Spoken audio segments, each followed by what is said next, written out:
হ্যাঁ, হ্যাঁ, তো নির্ধারিত। রিজিকের জন্য বলতে পারো। খাদ্য, হ্যাঁ, কোরআনই রিজিক। এইটা বাড়িয়ে দাও, এইটা বাড়িয়ে দাও। হ্যাঁ, এবং রিজিকও সেটা জীবিকার ক্ষেত্রে সেটাও নির্দিষ্ট মোটামুটি একভাবে, কিন্তু সেটা যখন ক্রাইসিস থাকে তখন এটা নিবেদন করা যায় যে প্রভু আমাকে এটা এখন এখানে দিলে তো ওখানে ঘাটতি হয়ে যাবে, এগুলো টেকনিক্যাল প্রশ্ন হয়ে গেছে সব বাকি। কিন্তু এখানে যেটা রিজিকের একেবারে বর্ধনশীলতা বা সবচাইতে বেশি চাওয়া, সেটা হলো তোমার জীবনের জন্য নির্ধারিত নীতির ব্যাপারটা।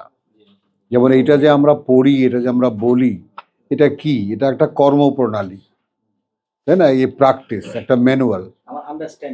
আমার সব তোমার বুঝ, ব্যবস্থা, চিন্তা ভাবনা, বিবেচনা সব কিছুকে এর অনুযায়ী করতে হবে। এইটা হলো রিজিক আসলে।